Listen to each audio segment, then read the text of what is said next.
Welcome friend, युक्ति IAS पर आप सभी लोगों का स्वागत है। आज 21 दिसंबर है तो दैनिक जागरण के राष्ट्रीय संस्करण न्यूज़पेपर में आपको पीटी मेंस और इंटरव्यू और इन कौन कौन से न्यूज़ को कवर किया गया है जो यूपीएससी और स्टेट पीसीएस एस्पिरेंट के लिए बहुत ही महत्वपूर्ण है। साथ ही साथ जितने भी कॉम्पिटिटिव एग्जाम फील करते हैं उसमें सेंट्रल गवर्नमेंट के, स्टेट गवर्नमेंट में उससे रिलेटेड पीटी फैक्ट क्या पूछा जाता है उसके भी उससे संबंधित न्यूज़ को हम कवर करेंगे। आगे बढ़ने से पहले युक्ति आईएएस के यूट्यूब चैनल को जरूर सब्सक्राइब कीजिए, शेयर कीजिए और महत्वपूर्ण कमेंट सुझाव दे सकते हैं।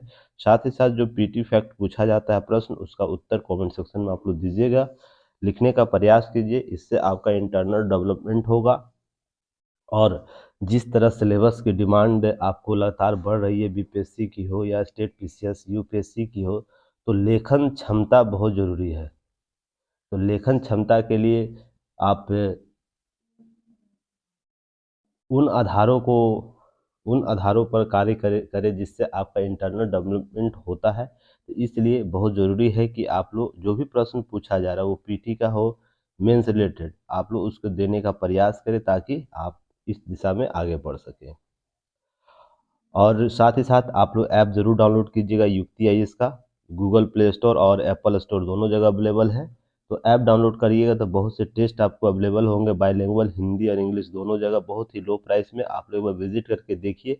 साथ ही साथ कम्युनिकेशन ग्रुप वहाँ बनाया गया है जहाँ पर कोई भी अपनी चीज़ों को बात वहाँ पर रख सकता है। साथ ही साथ जो भी दैनिक जागरण से रिलेटेड चीज़ें होती है वहाँ कम्युनिकेशन ग्रुप में आप लोग शेयर कर सकते हैं। वहाँ हमारी टीम आपकी मदद करेगी। चलिए अब हम लोग आगे बढ़ते हैं। और जो अभी तक पैकेज नहीं लिए हैं यूपीएससी का हो या स्टेट पीसीएस का, तो आप लोग जरूर परचेज कर लीजिए। 1 से 2 दिन में जो बताया जा रहा था कि पैकेज का प्राइस इंक्रीज होगा वो अपडेट हो जाएगा। इसलिए सभी लोग थोड़ा सा एक्टिव मोड में काम कीजिए। चलिए अब हम लोग बात करेंगे। देखिए दैनिक जागरण विस्तृत रूप से देखिए आप लोगों के न्यूज़ में क्या पढ़ना है क्या नहीं पढ़ना, आज बहुत ही विस्तृत तरीके से एक्सप्लेन कर रहा है दैनिक जागरण। देखिए कल मैंने आप लोगों को हेट स्पीच के संदर्भ में बातें की थी ना, तो मैंने आपको क्या पहले पहले भी कभी बोला है, वाद होता है, प्रतिवाद होता है, हमारे यहाँ कॉन्सेप्ट है ना। पर जब संवाद होने की स्थिति होती है तो वो देखने को मिलता नहीं है। कल वाद छिड़ गया, आज परसों वाद छिड़ा था, कल प्रतिवाद हुआ। और संवाद कैसे होगा इसका कोई आधार नहीं स्पष्ट होता। अब खड़गे जी का बयान कहीं ना कहीं राजनीतिक द्वेष के रूप में देखने को मिलता है। पर यह ध्यान रखिएगा, आपने हेट स्पीच के उस आधार को डैमेज किया है जो आधार बनाता है आपको वाक और व्यक्ति की स्वतंत्रता के संदर्भ में। अब मैंने इस पर न्यूज़ आप लोगों को पहले भी कवर किया है और कल मैंने आप लोगों को बताया भी था किस डेट को न्यूज़ एनालिसिस कराया गया है। तो सभी लोग अगर नहीं देखेंगे हेट स्पीच के टॉपिक को तो उस डेट को जाकर हेट स्पीच से संबंधित जो भी व्याख्या की गई है, जो भी एक्सप्लेनेशन किया गया, उसे जरूर देख लीजिएगा। चलिए अब हम लोग आगे बढ़ेंगे। उसके बाद देखिए नुपुर शर्मा का जो मामला था उसमें जो हत्याएं हुई थी, उस समय भी मैंने एक कॉन्सेप्ट आप लोगों को बताया था। उस वीडियो को जाके देखिएगा, प्रीवियस वीडियो को, कि वाद, प्रतिवाद और संवाद जहां पर वाद तो किया गया, एक पंथ के द्वारा दूसरे पंथ के द्वारा प्रतिवाद किया गया, और तीसरे में कहीं कभी भी किसी बेंच दोनों पक्षों की तरफ से संवाद की स्थिति कायम ही नहीं की गई। तो यही क्रिएट होता है सोसाइटी के लिए सबसे खतरनाक स्थिति होता है। किसी मुद्दे पर है ना, मुद्दे पर हम दो पक्षों को देखते हैं पर तीसरा पक्ष जो सबसे महत्वपूर्ण है वो संवाद का है, वो कभी हुआ ही नहीं है। इसलिए स्थितियां इस प्रकार से बनती है। किसी खास पंथ के संदर्भ में कुछ बातें की जाए या दूसरे पंथ के खिलाफ कुछ बातें की जाए तो यहाँ पर आप वाद कर लेते हैं, प्रतिवाद कर लेते हैं, और जबकि संवाद की स्थिति में दोनों पक्ष कहीं ना कहीं मौन हो जाता है। और ऐसी स्थिति होती है कि जब सामूहिक रूप से लोग इसका समर्थन और विरोध करते हैं। इसी में आप देखते होंगे नुपुर शर्मा के मामले में नुपुर जी ने क्या कहा। नुपुर ने कहा क्या पैगंबर मोहम्मद थे, उनके बारे में कुछ टिप्पणी की थी, और टिप्पणी किस आधार पर, किस पक्ष में, किस दशा में हुई थी, इस पर किसी ने चर्चा नहीं किया। बस पैगंबर मोहम्मद की टिप्पणी की गई थी। उससे पहले जो चीज़ें घटनाएं हुई थी मैंने उस दिन भी चर्चा किया था। अगर कांग्रेस का वो व्यक्ति जो भारतीय देवताओं के संदर्भ में अभद्र भाषा का प्रयोग करा था नहीं करता, तो ये कभी बातें होती पैगंबर मोहम्मद के बारे में। और पैगंबर मोहम्मद या देवी देवताएं जो भी हैं हमारे हिंदू धर्म के, वो क्या है, इन सब चीज़ों से परे हैं। आपके बौद्धिक क्षमताओं से परे हैं, आप उसकी कल्पना एक आम आदमी नहीं लगा सकता है। और जब भी व्याख्या करने के लिए बैठ जाइए, कोई मौलाना हो जाएंगे, कोई इधर से मौलाना अपनी व्याख्या शुरू कर देंगे, हमारे पैगंबर मोहम्मद बहुत बेहतर है, बहुत उच्च दर्जे के प्राणियों में शामिल है, उच्च दर्जे के विचारधारकों में शामिल है।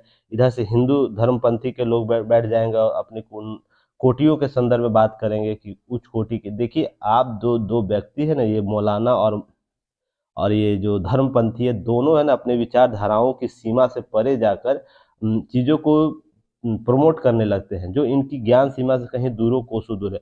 पैगंबर मोहम्मद जहाँ भी होंगे, जिस तरीके से देख रहे होंगे का आकलन अगर ऐसा हो रहा है, तो उनको अब मैं जहाँ तक समझता हूँ इन सब चीज़ों को, वो स्वयं में कभी ना कभी घृणा के पात्र रहे होंगे। सोचते होंगे मैं किन किन किन दशाओं में चीज़ों विचारधाराओं को कहाँ तक लेके जाना चाहता था और विचारधारा किधर पर।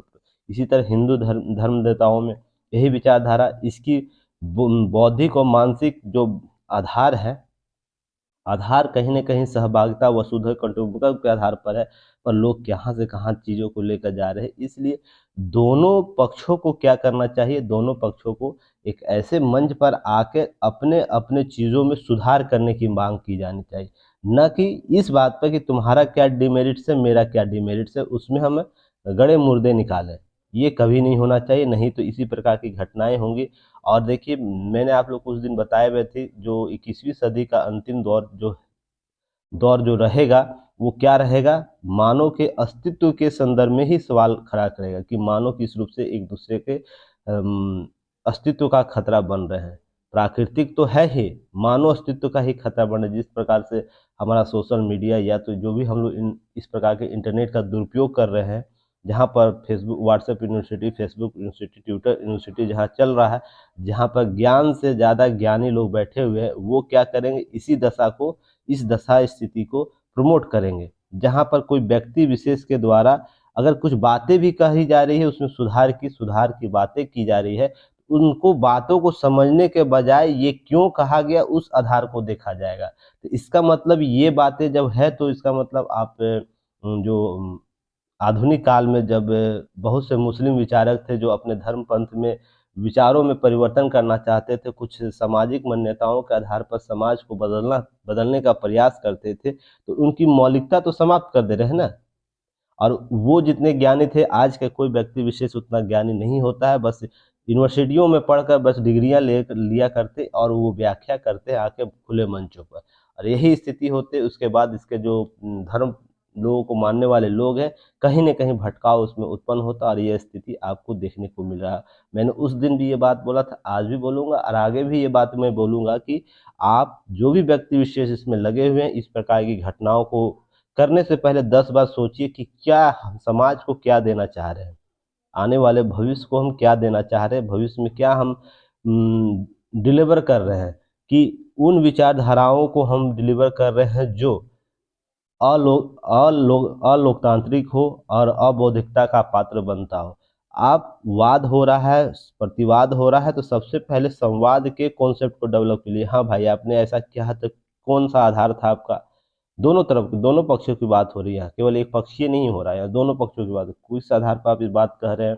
इसका आधार है तो आधार के कारण क्या आपने समझा?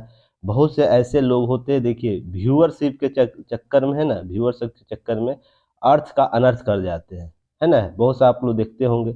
और दोनों पक्ष के लोग हैं, ऐसा नहीं केवल एक पक्ष। इस स्थिति को सुधारने के लिए हम, आप और जो सोसाइटी है, उसको सबसे पहले आगे आना पड़ेगा। तो चलिए, और भी जो न्यूज़ देखना होगा आपको, उस दिन का जो निपुण शर्मा का जो घटनाक्रम था, उसे पूरा विस्तृत तरीके से देखिएगा। और अभी चीज़ें कोर्ट में है, तो ये सब चीज़ें हैं ना, अभी वेट एंड वॉच हम लोग करेंगे, इस पर डिसीजन क्या आता है और इस पर अंतिम रूप से निर्णय किस रूप से देखा जाता है। देखिए, एक न्यूज़ और है आप लोगों के लिए। प्रलय बनेगी रॉकेट मोटर से संचालित स्वदेशी बैलिस्टिक मिसाइल। प्रलय अब चर्चा में आएगा। इससे पहले ब्रह्मोस मिसाइल चर्चा में रहता था, अग्नि, नाग सभी चर्चा में रहता था। अब प्रलय का आप लोग याद रखिएगा। अब मैंने इससे रिलेटेड आपको, जो भारत का बैलिस्टिक मिसाइल है, स्वदेशी बैलिस्टिक मिसाइल एकीकृत प्रणाली है, उसमें 16 और 5 दिसंबर की न्यूज़ में कवर किया है, और साथ ही साथ 25 नवंबर को भी मैंने इस न्यूज़ पर स्वदेशी बैलिस्टिक मिसाइल तकनीक क्या है, उससे संबंधित जो हमारा एकीकृत प्रणाली किस रूप से काम कर रहा है, डीआरडीओ के लक्ष्य क्या है, सभी पर मैंने चर्चा किया। पटना जो कॉन्सेप्ट मैंने बताया था वो उस कॉन्सेप्ट पर मैंने चर्चा किया हूँ। तो आप इस न्यूज़ को इस तारीख को संदर्भ में देख सकते हैं। बस याद रखिएगा, आज मैं आपको 1500 से 500 किलोमीटर तक की मारक क्षमता वाले स्वदेशी बैलिस्टिक मिसाइल पढ़ने के मिलने वाली उम्मीद के संदर्भ में आपको जानकारी रखना। ये जल्द ही हमें पूरा मिलेगा। अब पहले सॉलिड प्रोपेलेंट रॉकेट मोटर होगा, लिक्विड नहीं होगा, ध्यान रखिएगा। सॉलिड रूप से उपयोग किया जाएगा और इसको आने दीजिए, तब उस पर विशेष रूप से हम लोग चर्चा करेंगे। क्लियर?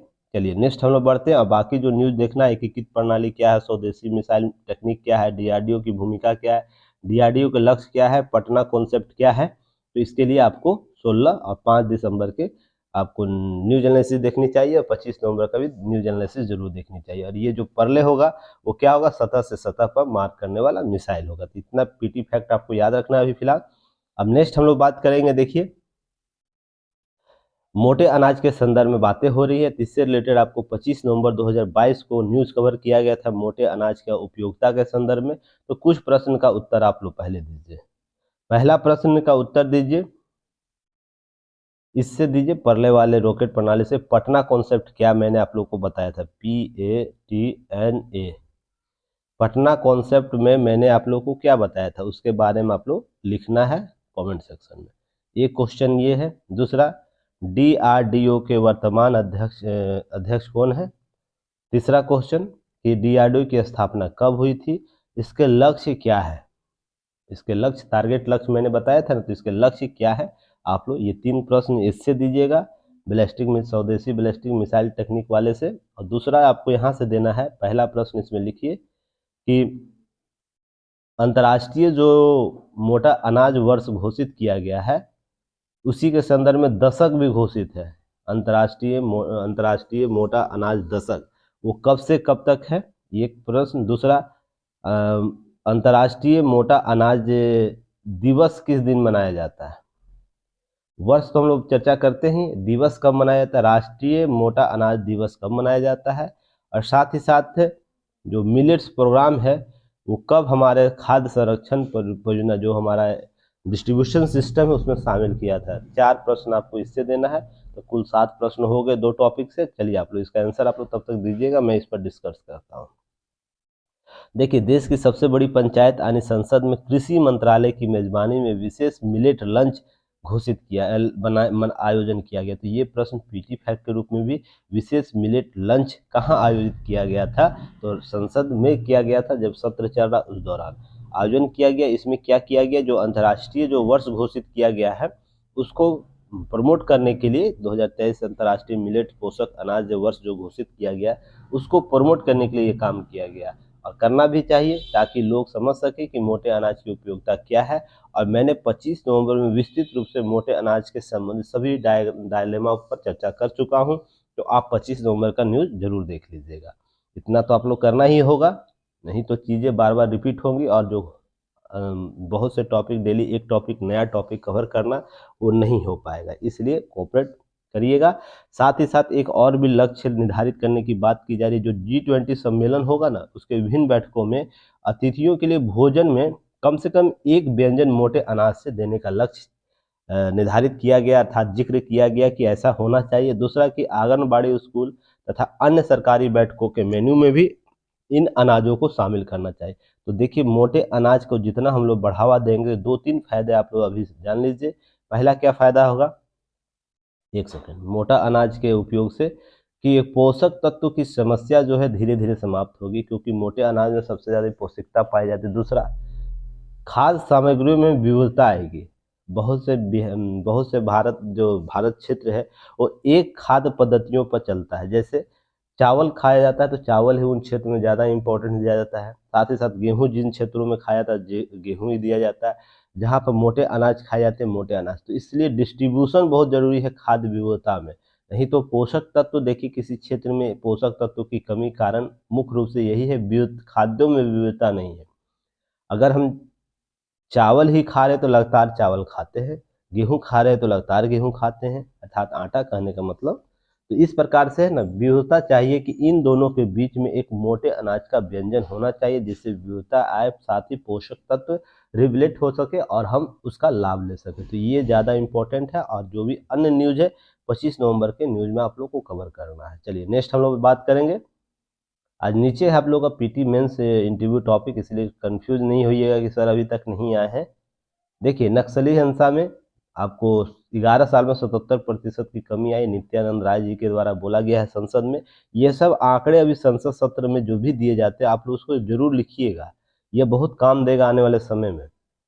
जब 2010 और 21 के बारे बीच देश में नक्सली हिंसा में कितने प्रतिशत की कमी आई है? 77%। और नक्सली के संबंध में मैं पहले भी न्यूज एनालिसिस कर चुका हूँ विस्तृत रूप से। नक्सली क्या है, नक्सली संबंधित समस्या क्या है, क्यों भारत में नक्सली घटनाएं देखी गई, क्यों यह स्वयं का एक अलग राज्य चाहते थे, क्यों सशस्त्र विद्रोह किए, सभी पर मैंने चर्चा किया। भारत सरकार की योजनाएं क्या है, लोगों को रिहेबिलिटेट कैसे किया जा रहा है, अर्थात पूर्ण वापसी कैसे की जा रही है, सभी पर मैंने चर्चा किया हूँ। तो आप पहले के न्यूज को जाके देख लीजिएगा। साथ ही 2010 में नक्सली की हिंसा में कितना 2213 घटनाएं हुई थी, जबकि 2021 में घटकर मात्र देखिए 509 हो गई। तो 77% की कमी हुई इन घटनाओं में। बहुत ही सरकार का यह बेहतर कदम कहा जा सकता है। साथ ही साथ समझिए कि समाज में समानता लाने के लिए एक महत्वपूर्ण उदाहरण के पेश किया जा सकता है। एक केस स्टडी के बारे में मैंने हाल ही में चर्चा किया था, जो एक नक्सली थे जो वापसी करते, यानी आपको हथियार छोड़ते और अपने बेटे और बेटियों को डॉक्टर इंजीनियर बनाते। इससे बेहतर एग्जाम्पल नहीं हो सकता है आपको पूर्ण वापसी के लिए। तो इस व्यक्ति को ब्रांड एम्बेसडर बनाने की मैंने अभी मैंने बोला था ना कि ब्रांड एम्बेसडर बनाए, इसको लोगों के सामने में प्रस्तुत करें, इनका प्रचार किया जाए, ताकि और भी जो लोग भटके हुए समान धारा से उनका रिहेबिलिटेशन पुनर्वास हो सके। तो मैंने उस दिन ये बातें की थी। देखिए, इसी प्रकार के कार्य जब सरकार धरातल वे पर करने लगेगी न, तो समस्याओं का अधिकतर समाधान होने लगेगा। नहीं तो होता क्या है, एसी रूम में समस्याओं का समाधान करने की प्रवृत्ति विकासशील देशों में पाई जाती है, साथ साथ विकसित देशों में, ध्यान रखिएगा। तो इसलिए समस्या आपको उभर कर सामने आएगी। धरातल पर उतर कर काम जिस देश ने किया है उसकी स्थिति बहुत बेहतर है। तो हमें भी उन स्थितियों को समझना चाहिए, और आंकड़े जो दिए गए हैं उसे आप लोग देख लीजिए। साइबर अटैक के बारे में आंकड़ा दिया गया है, इस पर मैंने सब पर पहले चर्चा किया हूँ। तो आंकड़े को बेहतर तरीके से आप लोग इनपुट कर लीजिएगा। पेपर आपको ऐप पर अवेलेबल करा दिया था, अंडरलाइन पेपर। और किन्हीं व्यक्ति ने कहा है कि सर इतना अंडरलाइन क्यों करते हैं? अरे भाई लोग, हम क्या बोले, देखिए मैं एक बात साफ कर देता हूँ। अगर जिस व्यक्ति को लगता है कि 30 से 40 मिनट में न्यूज एनालिसिस किया जा सकता है, तो बेहतर आप स्वयं एक बार करके देख लीजिए। समस्याएं समझ में आ जाएगी कि मेरे पास कौन सी समस्याएं हैं। साथ ही साथ जिस टॉपिक को मैं कवर करता हूँ उसका full topic PT plus mains और इंटरव्यू ओरिएंट एक बार नोट्स आप स्वयं बना के देखिए, तो इस समस्या का समाधान आपको पता चल जाएगा। 30 मिनट से 40 मिनट में क्यों नहीं हो सकता है। चौथा कि आपको एग्ज़ाम क्लियर करना है ना, एग्ज़ाम क्लियर करना है ना, एग्ज़ाम क्लियर करने की इतना मेहनत करना ही होगी, इतनी मेहनत होनी ही चाहिए। नहीं करते हैं तो समस्या ये है। देखिए, जो भी प्रश्न पूछा जाता है लड़कियां लगातार इसमें भागीदार ले रही है। तो निश्चित मान के चलिए जिन जिन लड़कियों के द्वारा ये भागीदारी ली जा रही है उनका सिलेक्शन जरूर आज न कल होने वाला है। जो लोग बोलते हैं 30 से 40 मिनट का वीडियो बनाइए, अंडरलाइन इतना क्यों कर रहे हैं, और भी चीज़ें जो कमेंट पास करते हैं ना, तो विश्वास मानिए आप उन्हीं समस्याओं में जूझे रहिएगा जो अन्य के लिए आसान तरीका बन जाएगा पास होने के लिए। आप स्वयं का आकलन कीजिए कि आपको क्या चाहिए, आपको क्या किस तरीके से चाहिए। अगर आपको नहीं पसंद आ रहा तो बहुत से यूट्यूबर हैं, बहुत से कोचिंग संस्थान, वहाँ जा सकते हैं। देखिए, समस्या में टू दी पॉइंट बात करता हूँ। आप आप आप मेरे पास रहिएगा, आप अगर नहीं है तो दूसरा कोई मेरे पास ऐड हो सकता है, मेरे पास व्यूअर आ जाएगा, या तो मैं जो चीज़ें करना चाहता हूँ वो मैं कर लूँगा। पर जो चीज़ें मैं आप लोगों के लिए लेकर आ रहा हूँ, प्रीवियस ईयर के क्वेश्चन को उससे टैली करिए। लगातार प्रश्नों की संख्या आपसे टैली होगी जो भी टॉपिक पढ़ाया जा रहा है। अब बीपीएससी में आप देखिएगा, बीपीएससी का कोई लड़की थी जिन्होंने मुझे क्वेश्चन भेजा 63वीं का आप जाके क्वेश्चन मिलाइएगा आयर पार्ट का। उसमें 6 प्रश्न में से आपको 6 प्रश्न टैली किया हुआ। अब क्या चाहिए आप लोगों को, क्या चाहिए? यूपीएससी में 20 प्रश्न पूछे गए हैं सेकेंड पेपर 2 से, जिसमें से आपको 13 से 14 क्वेश्चन डायरेक्ट इनडायरेक्ट लड़े। अब क्या चाहिए आप लोग को? फिर भी आप बोलते हैं कि समस्या इस प्रकार की वीडियो 30 से 40 मिनट कीजिए। देखिए, ये बहुत जगह होता होगा, आप जाकर वहाँ कर सकते हैं, आप समझ में आएगा कि आपको वहाँ क्या मिल रहा है और यहाँ क्या मिल रहा है। मेहनत कीजिए, मेहनत करने में अगर कोई समस्याएं हो रही तो बताइए। हाँ, मैं इसको नहीं समझ रहा, उसको बताइए सर। अगर इतने आधार पर भी इतना data, case study plus model राज्यों की सूचनाएं, मॉडल देशों की सूचनाएं मैं देता हूँ, case study to the point बातों को कवर करता हूँ, तो आप थोड़ा सा सब्र रखकर चीज़ों को कवर कीजिए, आपकी सफलता आपके हाथों में होगी। क्योंकि ये चीज़ें हम लोग को अपने दौर में नहीं मिली थी, मैंने समझा इस चीज़ को, इसलिए आप लोग को ये चीज़ें मैं, क्योंकि मेरे पास इस प्रकार की चीज़ों को एब्जॉर्ब करने की क्षमता है, इस तरीके से पढ़ाने की क्षमता है, तो इसलिए मैं चाहता हूँ कि आप लोग इससे कुछ सीखें, सफलता प्राप्त करें। कल आपकी सफलता हो जाएगी, उसमें 1% का भी मेरी भागीदारी होगी, तो मेरा सफल, जो भी मैं कार्य कर रहा हूँ वो सफल हो जाएगा।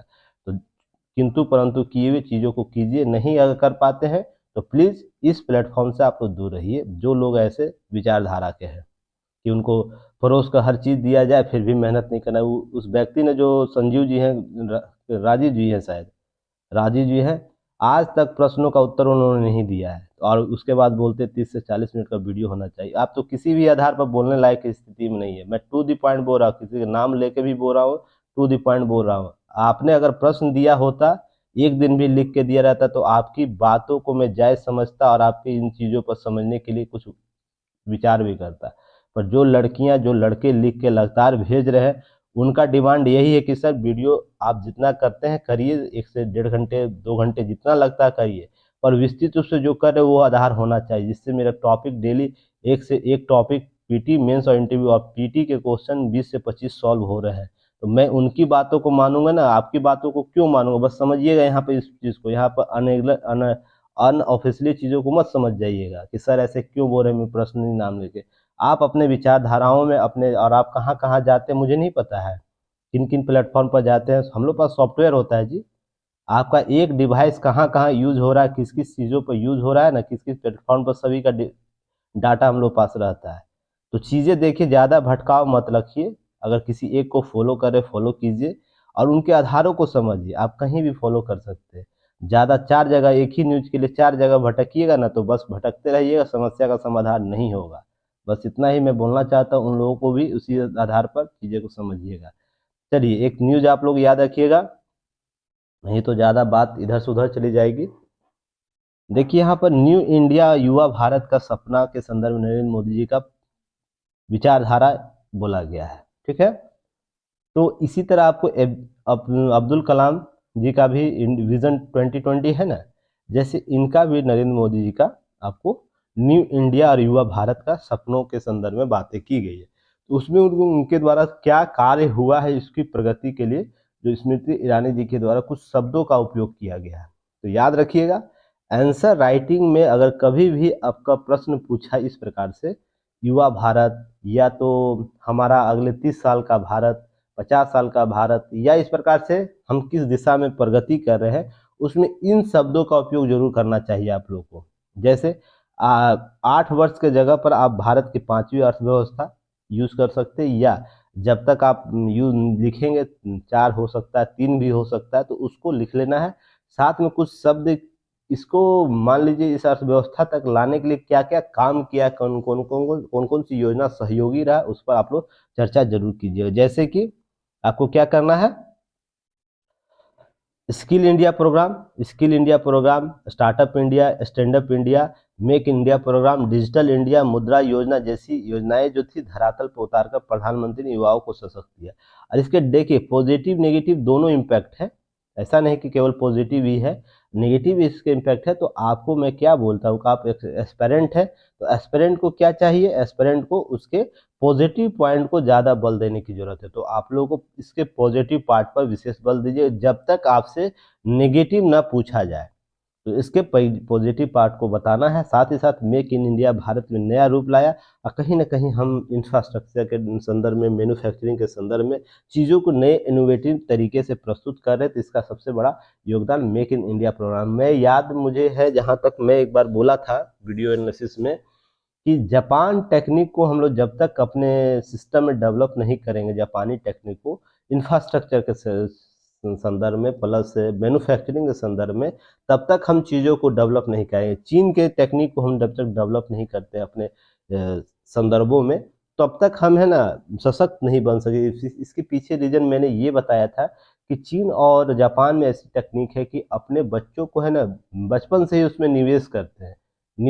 अगर वो बच्चा मान लीजिए XYZ किसी 3 चीज़ है, मान लीजिए 3 चीज़ में कोई एक विशेष में वो अपना रुचि दिखा रहा है ना, तो मान लीजिए वो विशेष क्षेत्र हो सकता है इंजीनियरिंग के क्षेत्र में, बायोटेक्निक के क्षेत्र में इनोवेशन कर रहा है, खिलौना बना रहा है, या इस प्रकार रोबोटिक कुछ काम कर रहा है, तो पूरी सरकार उस पर लग कर काम करती है, पूरा सिस्टम उसको डेवलप करने के लिए कार्य करता है। तो ऐसी टेक्निक जब तक इंडिया में नहीं आएगी ना, तब तक ये चीज़ें नहीं बदल पाएगी, हम लोग मैन्युफैक्चरिंग हब नहीं बन पाएंगे। इसलिए मेक इन इंडिया प्रोग्राम क्या कहता है, भारत में बनाने की प्रक्रिया को, मैन्युफैक्चरिंग को डेवलप करता है। तो ये कॉन्सेप्ट भारत में बहुत ज़रूरी है। साथ ही साथ इंडिया मूवमेंट की तस्वीर को बदली है। डिजिटल इंडिया कॉन्सेप्ट भी बताया, इनके द्वारा चर्चा किया गया। साथ ही साथ सरकार की उपलब्धियों को गिनाते हुए स्मृति ईरानी ने क्या कहा, 656 जिलों में लगभग 8440 से अधिक मान्यता प्राप्त स्टार्टअप किया गया। तो जितने भी स्टार्टअप है उसको और भी प्रमोट करने के लिए सरकार तथा विभिन्न संस्थाओं द्वारा कार्य किया, जैसे बहुत से निजी कंपनियां हैं, इनको हायर कर सकती है इनको प्रमोट करने के लिए। देखिए स्टार्टअप जब भी आता है वो कुछ न कुछ नए कॉन्सेप्ट को डेवलप करता है। और मान लीजिए 84,400 नए स्टार्टअप है, तो 84,400 है ना, आपको नए कॉन्सेप्ट लेकर आया होगा। तो ध्यान रखिए, कॉन्सेप्ट को अगर हम प्रमोट करने लगते हैं, तो अगर उसका हम 50% भी रिड्यूस कर लेते हैं अपने सोसाइटी के लिए, अपने सिस्टम के लिए, तो समझिएगा कितने बड़े मैन्युफैक्चरिंग के तौर पर हम लोग डेवलप हो सकते हैं, प्रोड्यूसर के तौर पर। तो इसलिए इम्पॉर्टेंट है सरकार और विभिन्न संस्थाओं को, निजी इकाइयों को इसको प्रमोट करने के लिए। और देखिए भारत लगातार अपने कद को बढ़ा रहा है। तो कद को बढ़ा रहा है तो जाति, संप्रदाय और जो भी इस प्रकार की पौराणिक जो कुरीतियां, उसको समाप्त करके हम सहज रूप से क्या कर सकते हैं, सहज रूप से सहयोग की नीति अपना सकते हैं, निजी भागीदारी को बढ़ा सकते हैं। देखिए जैसे ही मैं निजी बोलूंगा तो यहाँ बहुत से लोगों के दिमाग में आ जाएगा कि अदानी और अंबानी ग्रुप। अरे भाई, में टाटा भी है, बहुत से और भी हमारे यहाँ निवेशक हैं, आपको महिंद्रा एंड महिंद्रा हैं, फिर पूना वाला है। तो ये सब सारी कंपनियां, निजी कंपनियां जितने हैं, सब प्रमोट करें, एक टारगेट कर ले। मैं तो यहाँ तक राय देना चाहता हूँ, या इस प्रकार से किया जा सकता है, प्रत्येक कंपनी कम से कम 100 ऐसे स्टार्टअप को, जैसे ना हम लोग आदर्श सांसद, ग्राम आदर्श सांसद में गांव गोद लेते हैं, वैसे ही प्रत्येक कंपनियों को, बड़ी कंपनी, मल्टीनेशनल कंपनियों को 100 से अधिक कंपनी, जितनी क्षमता वो रहे, 100 कंपनियों को वो प्रमोट करने का जिम्मेवारी ले। इससे होगा क्या ना कि इनके पास वित्त की भी समस्या नहीं होगी। दूसरा, इन आइडियाओं को बेहतर तरीके से उपयोग किया जा सकता है और इन स्टार्टअपों की सॉवरेनिटी बनी रहे। ध्यान रखिए, ऐसा नहीं कि फिर ये मर्ज कर ले 100 कंपनियों को अपने में, ऐसा नहीं, इसकी स्वतंत्रता स्वयं स्वयं बनी रहे। इस आधार पर प्रमोट कर सकते हैं। इसके बिहाफ में कुछ चीज़ों को, बड़ी बड़ी कंपनियों के बिहाफ में इस स्टार्टअप के द्वारा योजनाएं लाई जा सकती है, इसे लागू की जा सकती है। तो इस प्रकार के कार्यक्षेत्र हम डेवलप कर सकते हैं, नए तरीके से चीज़ों को कवर कर सकते हैं। साथ ही याद रखिए, भारत में यूनिकॉर्न की जो भी यूनिकॉर्न कंपनी, उसमें 332.7 अरब डॉलर तक पहुंच गया उनका मूल्यांकन। तो एक प्रश्न का उत्तर दीजिएगा कि इन सभी योजनाओं का शुभारंभ कब कब हुआ, आरंभ कब हुआ, सभी का सर्च करके आप लोग एक जगह डाटा संग्रह कर लीजिएगा। जब भी जीवन में काम देगा उसे यूज कर सकते हैं। मेंस आंसर राइटिंग में, पीटी में तो काम देगा ही। जैसे स्किल इंडिया प्रोग्राम कब आरंभ किया गया था, इसमें कुछ डाटा आप लोग ऐड कर लिया, startup India, stand up India, इसी तरह जितने भी योजना का यहाँ नाम दिया गया ना, उसका कम से कम एक पेज में आप लोग इसका नोट बना लीजिएगा। ये है ना, जब आपको बहुत जगह काम देगा, आपको पॉलिटी कहता हूँ, आपको इकोनॉमी में काम देगा, ऐसे में बहुत जगह डाटा है, आपको इंटरप्रेट करने के लिए काम दे सकता है ये। साथ ही साथ आपको है ना इंटरव्यू में ये काम देगा। अगर कोई योजनाओं का नाम पूछेगा तो फटाफट 10 योजनाओं का नाम आप बता सकते हैं भारत की प्रगति के संदर्भ में। तो इसी प्रकार याद बताइएगा भी, यूनिकॉर्न कंपनी अभी भारत में कितनी है, सबसे लास्ट यूनिकॉर्न कंपनी कौन बनी थी, 100वीं यूनिकॉर्न कंपनी कौन है भारत की, और बताइएगा फिजिक्स वाला यूनिकॉर्न कंपनी बना था तो कौन से नंबर की निकॉन कंपनी थी वो? इतना प्रश्न का उत्तर दिया, सभी पर मैं चर्चा कर चुका हूँ।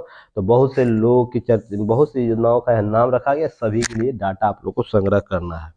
चलिए नेक्स्ट हम लोग बात करेंगे आयुष्मान भारत के संदर्भ में भी कुछ डाटा दिया गया, इसे भी आप लोग को कवर कर लेना है। देखिए डाटा यहाँ दिया गया है, सभी डाटा को कवर करते चलना है, सभी को मैंने अंडरलाइन कर दिया है। देखिए एक जो समलैंगिकता के विवाह के संदर्भ में बातें चल रही थी, चर्चा चल रही थी ना, भारतीय समाज में समलैंगिक विवाह को स्वीकारने की बात की, एलबीटी जो समुदाय है उनको तो मान्यता दी गई। अब समलैंगिक विवाह को अर्थात लड़की लड़की से विवाह कर सकती है, लड़का लड़का से विवाह कर सकता है, इसे समलैंगिक विवाह करता है। अर्थात एक लिंग से ही विवाह कर, एक लिंगीय विवाह इसको कहा जाता है, समलैंगिक विवाह को। तो क्या भारत जैसी संस्कृति में ये जायज है या नहीं है, क्या इसे स्वीकृति मिलेगी? तो इसी में स्टैंडिंग कमेटी जो सुशील मोदी जो है अभी मंत्री, उनके द्वारा ये बातें की गई कि स्टैंडिंग कमेटी था और भी जो रिव्यू आया उसमें ये बातें हुई कि समलैंगिक विवाह स्वीकार करने के लिए तैयार नहीं है भारत। तो उसी में कुछ बातें उनके द्वारा दिया गया कि भारतीय संस्कृति परंपरा के लिए अनुचित है। तो देखिए यह दक्षिणी प्रवृत्ति है कि समलैंगिक विवाह करना और चीजें। और देखिए ये अभी तो हम इस रूप से सांस्कृतिक रूप से कहीं ना कहीं इस रूप से पीछे दिखते हैं कि नहीं, इस प्रकार के सामाजिक मान्यताएं जायज नहीं देता है। आने वाले 40-50 साल बाद ऐसी स्थितियां हो जाएगी जब हम पूरी तरह दक्षिण पंथी विचारधाराओं से कहीं ना कहीं प्रभावित होंगे। दक्षिण पंथी विचारधारा को जो आपको पश्चिम जो विचारधारा है, पश्चिम विचारधाराओं के संदर्भ में हम प्रभावित होंगे। जैसे पश्चिमी सभ्यता जैसे रहती है ओपन तरीके से आज़ाद स्वतंत्र रहना चाहती है, वैसी विचारधाराओं से अगर हम प्रभावित होंगे तो पूरे सभी धर्मों में समलैंगिकता को मान्यता दिया जाएगा, तब ये लागू किया जा सकता है या लागू होने की स्थिति में होगा। पर भारतीय संस्कृति जिस तरह परंपराओं और संस्कृतियों से जुड़ी हुई है, कहीं ना कहीं यह अभी समस्या उत्पन्न करेगा। इसी में एक समस्या का जिक्र करते हैं इनके द्वारा कि देखिए क्या है कि समलैंगिक विवाह से क्या है, पर्सनल लॉ जो मुस्लिमों का पर्सनल लॉ होता है उसमें संहिताबद्ध कानून करने के लिए स्वीकार या मान्यता प्राप्त नहीं है। तो समलैंगिक विवाह पर्सनल लॉ के संतुलन में तबाही मचा सकता है। देखिए शब्द का उपयोग देखिएगा, अगर इसे हम लागू करेंगे तो पर्सनल लॉ का जो कानून है उसके संतुलन जो स्थापित किया गया है अन्य के साथ, तो यहाँ पर तबाही मच सकता है। यहाँ पर क्योंकि वैलिडेशन नहीं है, यहाँ पर सबसे इम्पोर्टेंट फैक्ट आपको याद रखना है, स्टैंडिंग कमेटी जो थी उसने क्या कहा है कि समलैंगिकता भारतीय समाज के लिए अभी स्वीकार नहीं। इसे याद रखिएगा आप लोग, कहीं डाटा यूज करना होगा तो यूज किया जा सकता है। देखिए ईडी सांसदों विधायकों के खिलाफ 87 मनी लॉन्ड्रिंग मामलों की जांच की है। उसी के संदर्भ में ईडी के संदर्भ में पहले भी चर्चा किया, ईडी क्या है, ईडी की स्थापना कब, ईडी किन किन मुद्दों पर काम करता, किन किन समस्याओं को सुलझाता, इसको अतिरिक्त कार्य क्या क्या दिए जा सकते हैं, सभी इसके वर्तमान डाटा के संदर्भ में मैंने चर्चा किया था। वहां पर आपको क्या करना, इन डाटा को ले जाके पुट कर देना। पहले की न्यूज आप लोग को पता होगा, आप लोग उसे कर लीजिएगा। चलिए सबसे इम्पोर्टेंट है डाटा का इंटरप्रिटेशन, डाटा का यूज आप लोग कैसे करते, ये सबसे इम्पोर्टेंट है। देखिए आज का पीटी मेंस और इंटरव्यू ओरिएंट टॉपिक आ गया आप लोग को। भारत में अंगदान बेहद कम और समझे हम, यह बहुत कम है अंगदान। और युक्ति आईएएस का टैग लाइन भी आप लोग देखते हैं ना, अंगदान युक्ति आईएएस के नाम। देखते हो प्रत्येक बैनर के नीचे लिखा रहता है अंगदान युक्ति आईएएस के नाम लिखा रहता है ना, क्योंकि मैं अपना पूरा शरीर का जो अंग है दान किए हुए हूँ। तो मैं उम्मीद करता हूँ जो ये समस्या भारत में है, एक विकट समस्या है, उसको दूर करने में एकमात्र कारक मैं बनूँ, एक कारक के रूप में मैं आ गया हूँ।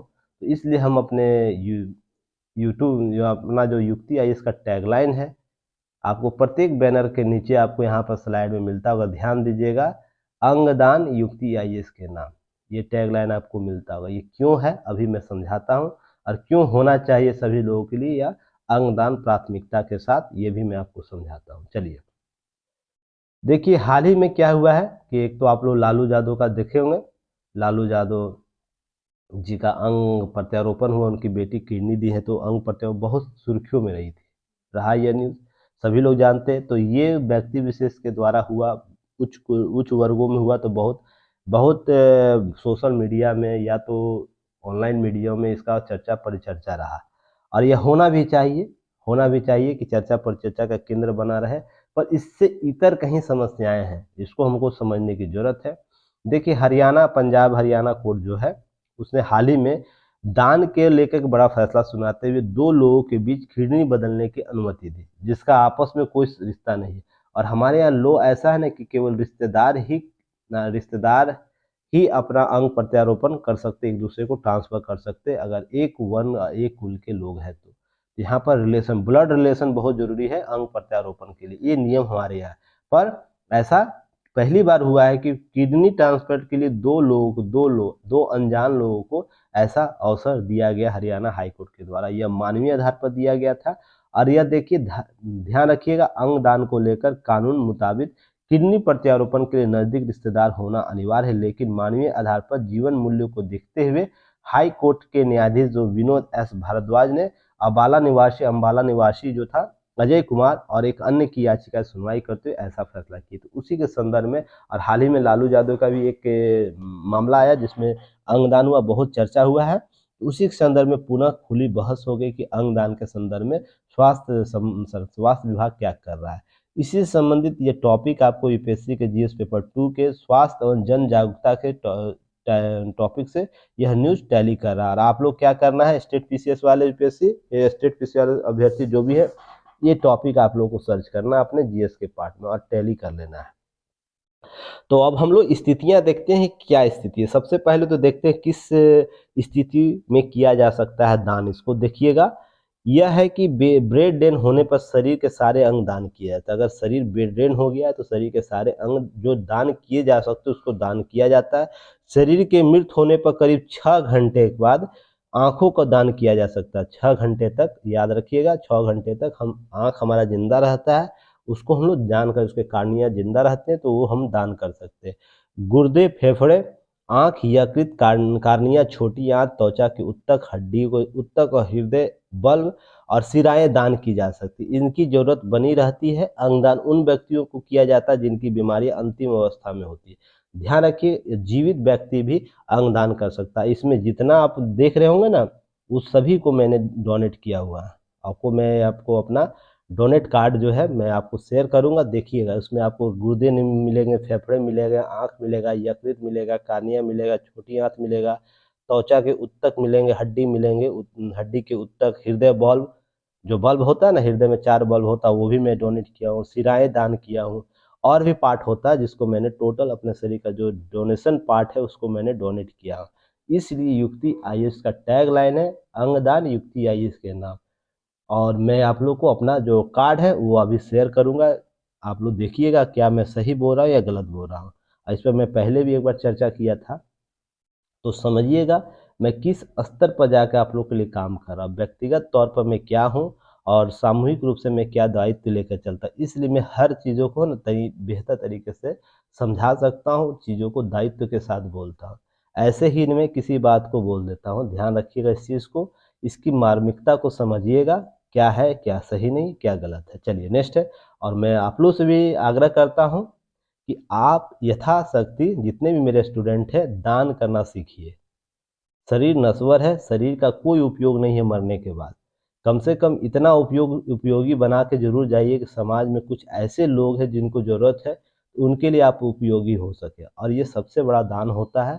आप ज़मीन दान करते उसकी कोई वैल्यू नहीं है, आप किसी प्रकार से और भी काम करते हैं ना, कोई वैल्यू नहीं है। पर एक मरने के बाद एक व्यक्ति विशेष या व्यक्ति विशेष जैसे 5-10 लोगों का जीवन बचा देते हैं ना, उससे बड़ा दान, जीवन दान कोई नहीं होता। उससे बड़ा उपहार, उससे बड़ा कार्य कोई नहीं हो सकता। ध्यान रखिएगा, आप जिंदा में क्या थे ये ज़्यादा इम्पोर्टेंट नहीं, आपके मरने के बाद कितने लोग आपके लिए आंसू बहा रहे हैं ये ज़्यादा इम्पोर्टेंट है।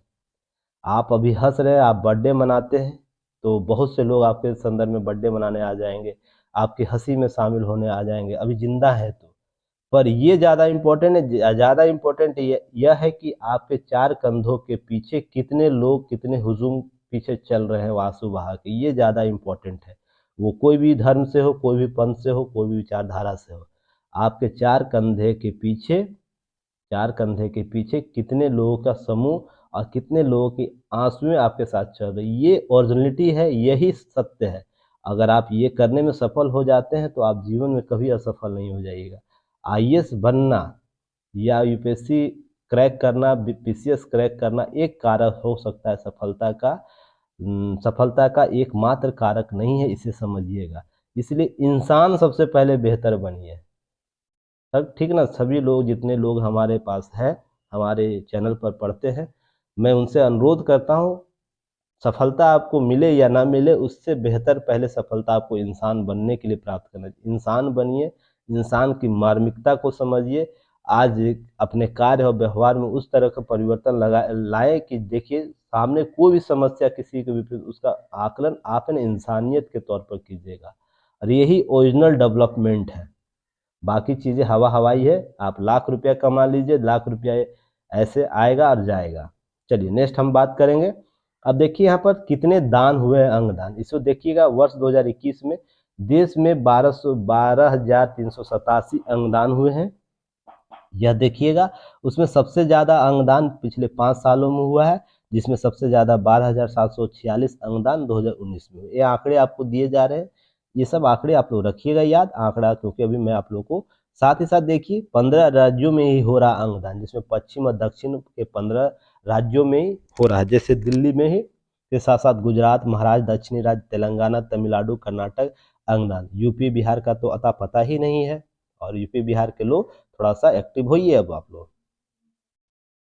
उसके बाद पिछले 5 वर्षों में गुजरात में 2891 अंगदान हुए, और 794 जीवित दान का जो जीवित है, 794 लोग ऐसे हैं जो जीवित अवस्था में अंगदान किए हैं, अर्थात अभी जिंदा हैं और वो अंगदान किए हुए हैं। उसमें मैं भी अपना यूपी में, अपना बिहार में एक मैं भी हूँ, जिसमें जीवित होकर सारे अंग को दान किए हुए हैं। ध्यान रखिएगा, आगे मैं कुछ डाटा और भी बातें करूंगा, आप लोगों को टेंशन नहीं लीजिएगा।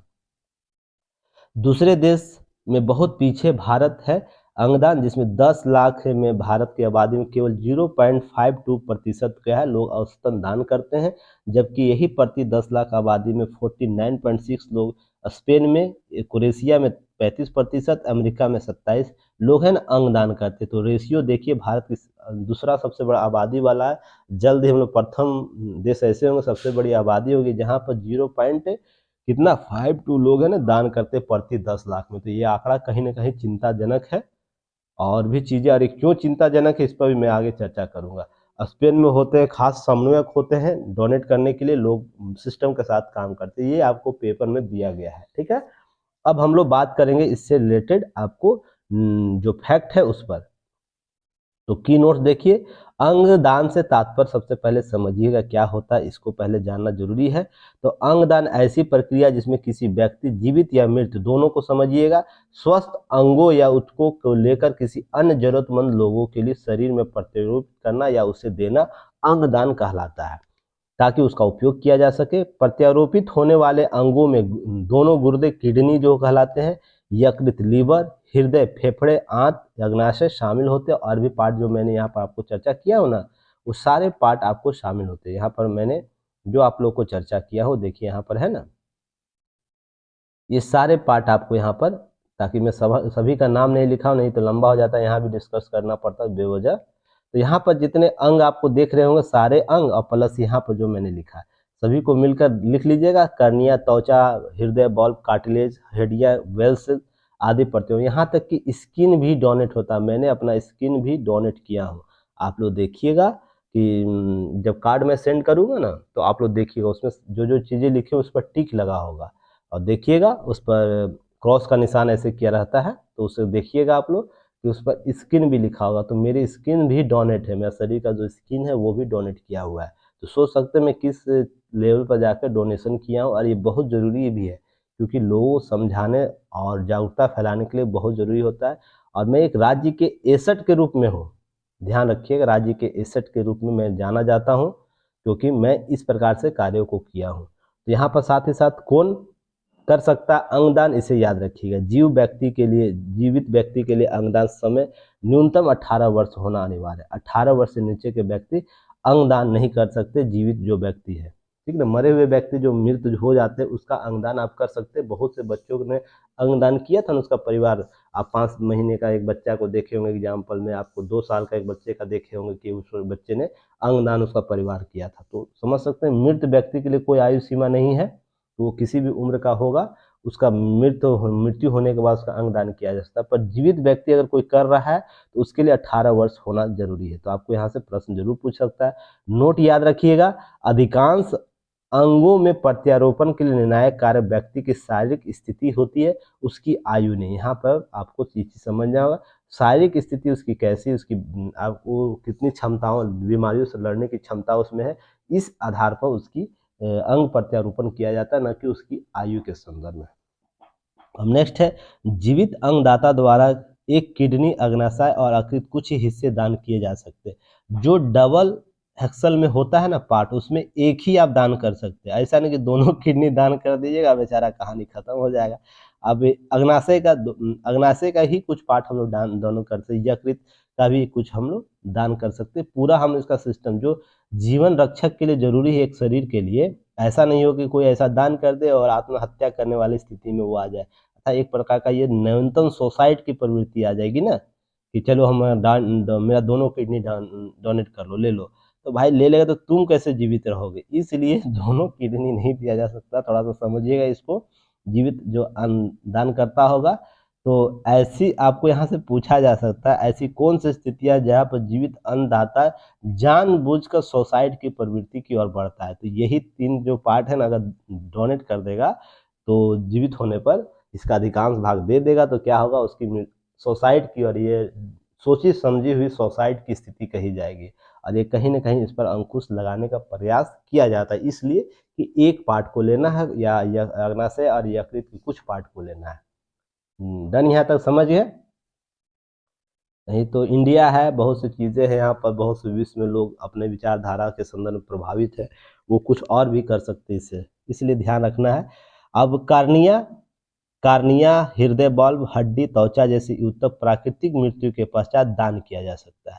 ध्यान रखिएगा, प्राकृतिक मृत्यु जो होता है, जो मान लीजिए किसी को नॉर्मल मृत्यु हो रहा है, डेड हो रहा है, जिसमें हम किसी प्रकार से अप्राकृतिक मौत का कारण नहीं मानते, जैसे हत्या कर दिया गया हो या किसी तरीके से किसी प्रकार से दुर्घटनाएं हो गई होंगी, तो उस संदर्भ में अप्राकृतिक मौत में हम दान नहीं कर सकते। ये कार्निया, बल्ब, हृदय, हड्डी, त्वचा, ध्यान रखिएगा, क्योंकि वहाँ पर इन्फेक्शन हो जाता है, इसलिए ये नहीं कर सकते। परंतु हृदय, यकृत, गुर्दे, फेफड़े और आग्नेय जैसे महत्वपूर्ण अंगों केवल ब्रेन डेड के मामले में दान किया जा सकता है। वर्गीकरण देखिएगा, सभी का अलग अलग स्तर पर अलग अलग तरीके से दान किया जाता है। अगर मेरी मौत होगी, मान लीजिए एक स्वस्थ व्यक्ति के रूप में, मान लीजिए मैं आपको सारे अंग दान किया हूँ, ठीक ना, मेरी 3 स्थिति बनेगी मौत का कारण बन सकता है। एक नेचुरल मौत हो सकता है, एक अननेचुरल मौत हो सकता है, एक ब्रेन डेड के तहत हो सकता है ना, कि मेरे शरीर ही काम करना बंद कर दिया लंबे समय से। और एनेस्थीसिया आप लोग सुने होंगे, इच्छा मृत्यु सुने होंगे ना।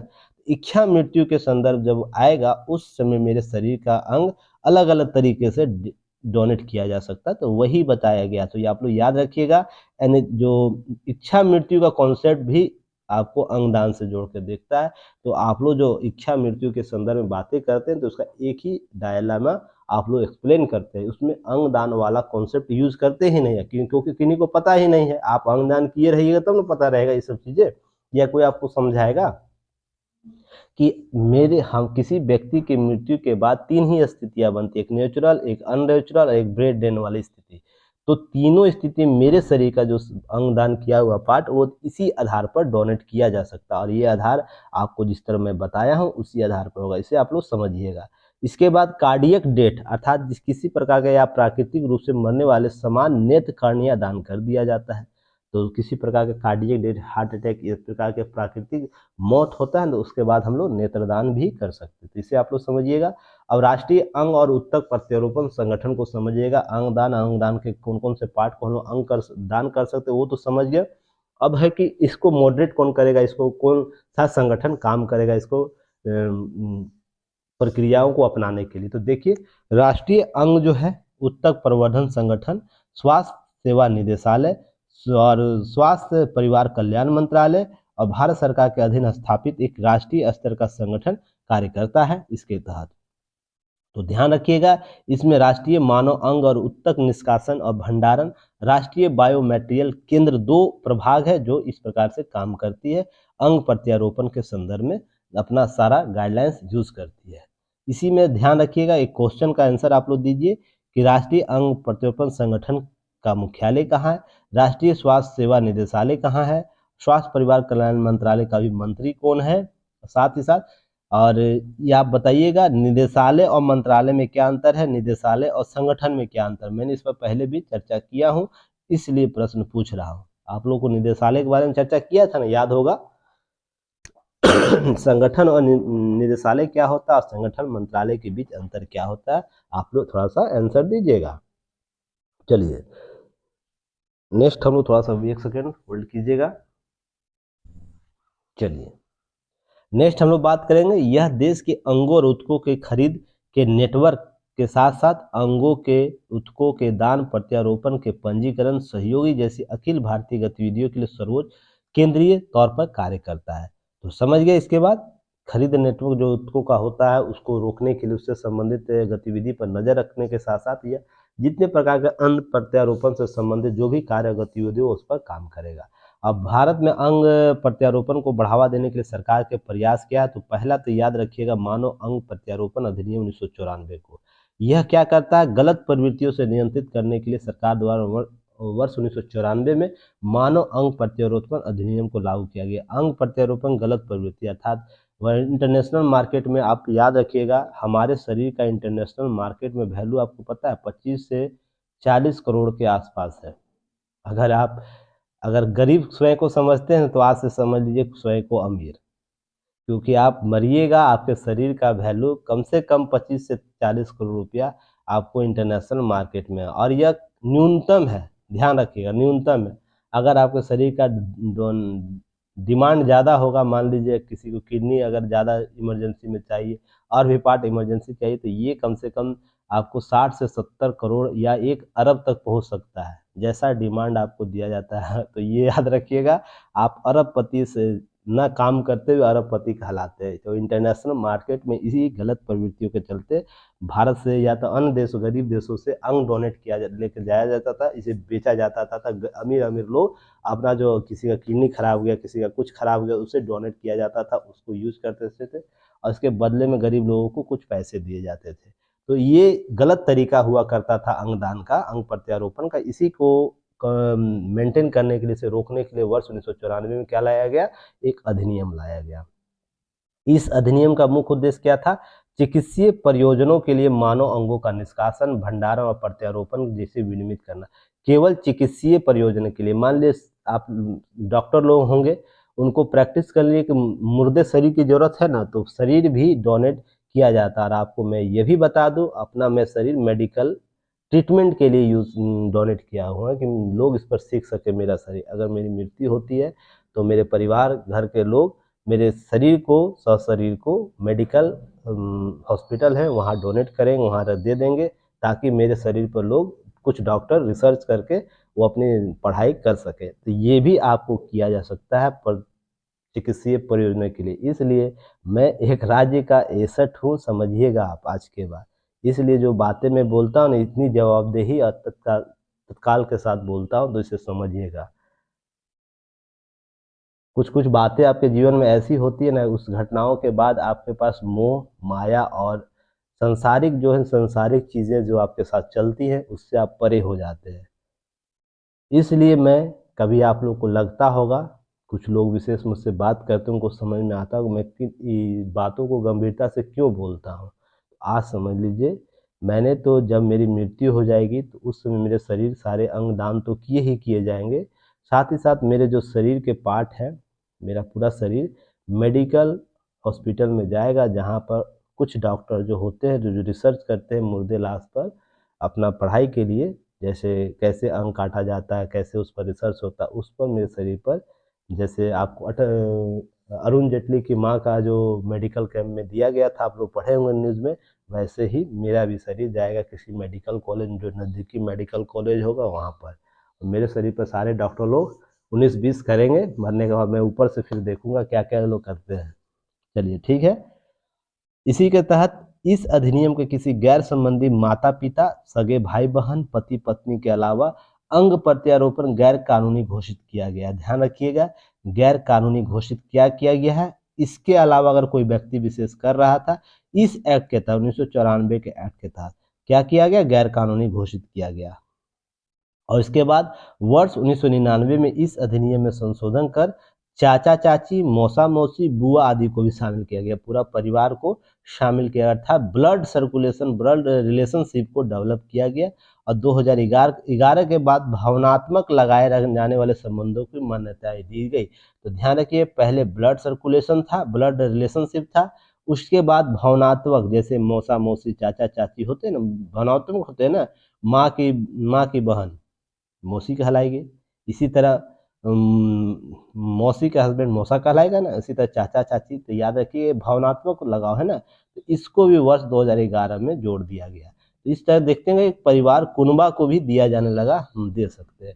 उसी बात याद रखिएगा, उसके बाद मानव अंग प्रत्यारोपण अधिनियम, एक सेकेंड, मानव रोग प्रत्यारोपण अधिनियम 2011 को याद रखिएगा। इस अधिनियम मानव अंग के द्वारा प्रक्रियाओं को आसान बनाने के प्रावधान किए गए। जो मैं आपको बताया ना 2011 में ये किया गया, वो इसमें किया गया। साथ ही साथ इस अधिनियम के दायरे को और अधिक व्यापक, उसके उत्त को, टीसू को भी शामिल किया गया। जो मैं टीसू डोनेट किया ना, वो टीसू को 2011 में शामिल किया गया था, जो टीसू कहलाता है। इस प्रावधान में रिट्रीनल सेंटर था, जहां पर रिट्रीनल सेंटर जो होता है, जो प्रत्यारोपण केंद्र है, उसके मृतक दानकर्ताओं के अंगों में रिट्रीनल के लिए पंजीकरण, स्वैप डोनेशन और अस्पताल के पंजीकृत मेडिकल जो प्रैक्टिशनर द्वारा अनिवार्य जांच करना होगा। इस प्रकार की चीज़ों को डेवलप किया गया था। यह अधिनियम राष्ट्रीय स्तर पर दानकर्ताओं, प्राप्तकर्ताओं और पंजीकरण के माध्यम से प्रावधान करता है। तो इसके इस संदर्भ में बातें की गई थे। वर्ष फिर 2014 में एक और भी एक्ट आया था, जिसमें मानव अंग उत्तक प्रत्यारोपण अधिनियम जिसे बोला जाता है। 2014 में यह अधिनियम अंगदान में कार्य को सहज, सरल और पारदर्शी बनाने के लिए नियमों को गलत व्याख्या से रोकने का प्रावधान करता है। यदि दान हासिल करने वाला विदेशी नागरिक हो तो दानकर्ता भारतीय हो तो बगैर रिश्तेदार के प्रत्यारोपण को अनुमति नहीं देता है।